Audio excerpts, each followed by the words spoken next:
Dámy a pánové, dovolte mi, abych vás přivítal na československé konferenci jaderného inženýrství Šimáně 2016.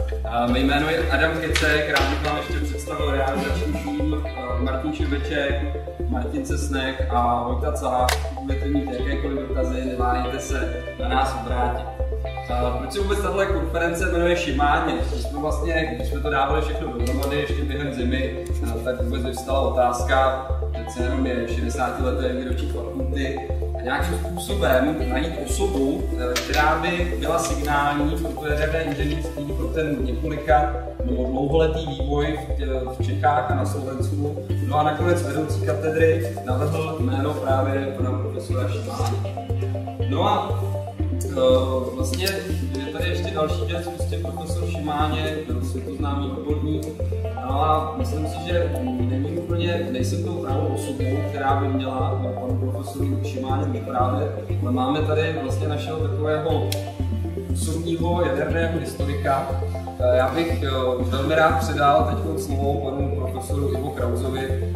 Vážení mladí přátelé, vážená komise organizační, děkuji vám za slovo.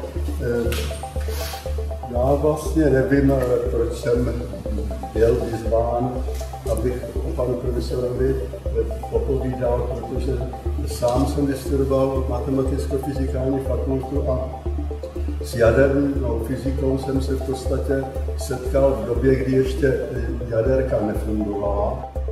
A pan profesor nám tehdy přednášel urychlovače nabitých částic. Včera večer jsem si našel svůj index, to jsme ještě měli indexy, současní studenti jsou na tom, že nemají žádné zápisy a žádné podpisy takových osobností, jako jsme měli my. Takže jsem si našel rubriku s podpisem pana profesora Šimáněho a zjistil jsem, že jsem zkoušku dělal 31. května 1958. Matně si vzpomínám, že pan profesor přednášel velice věcně a už tehdy jsme obdivovali jeho takový široký rozhled. I když ten obor byl, se dá říci, v té době ještě dost tajný, tak přesto občas, třeba o přestávce, nám lecos řekl ze zákulisí toho období a toho, co se dělo tehdy v Ženevě a v souvislosti se zahájením činnosti Ústavu jaderných výzkumů v Dubně a tak dále.